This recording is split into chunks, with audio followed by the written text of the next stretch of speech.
Hi, അടുത്ത topic നിരീക്ഷണ രീതിയാണ്. ഒബ്സർവേഷൻ മെത്തേഡ് എന്ന് പറയും.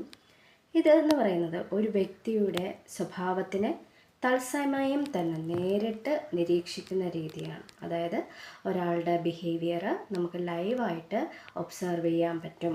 അപ്പോൾ പണ്ട് കാലങ്ങളിൽ, ആദ്യകാലങ്ങളിൽ നമ്മൾ ഒരു വ്യക്തിയുടെ സ്വഭാവം പഠിക്കാനൊക്കെ ആയിട്ട് നമ്മൾ കൂടുതലായിട്ട് ഉപയോഗിച്ചുകൊണ്ടിരുന്ന രീതി നിരീക്ഷണ രീതിയായിരുന്നു.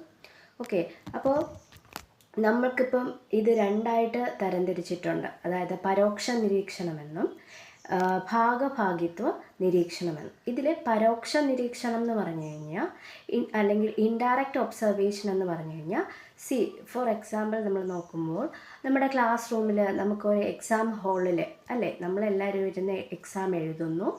നമുക്ക് അവിടെ കൺസേൺ ടീച്ചേഴ്സ് എന്ത് ചെയ്യുന്നുണ്ട്, നമ്മൾ ഒബ്സർവ് ചെയ്യുന്നുണ്ട്. ഓക്കെ, നമ്മൾ എഴുതുന്നു.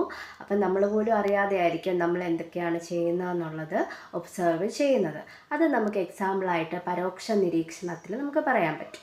ഓക്കെ, അതായത് നമ്മൾ അറിയാതെ തന്നെ നമ്മളെ ഒരാൾ ഒബ്സർവ് ചെയ്യുന്ന രീതിയാണ് പരോക്ഷ നിരീക്ഷണം അല്ലെങ്കിൽ ഇൻഡയറക്റ്റ് ഒബ്സർവേഷൻ എന്ന് പറയുന്നത്.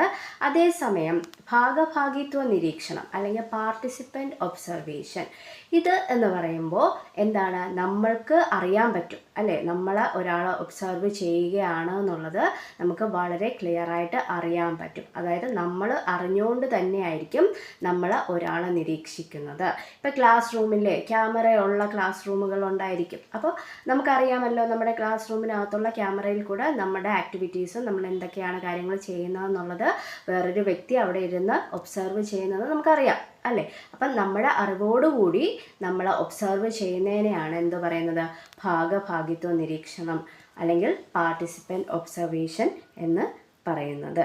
അപ്പോൾ നന്നായിട്ട് പല രീതിയിലുള്ള സ്ക്രീൻസ്, ക്യാമറ, വീഡിയോ അങ്ങനെയൊക്കെ വെച്ച് നമുക്ക് എന്ത് ചെയ്യാൻ പറ്റും, നമ്മൾ ഒബ്സർവ് ചെയ്യാൻ പറ്റും.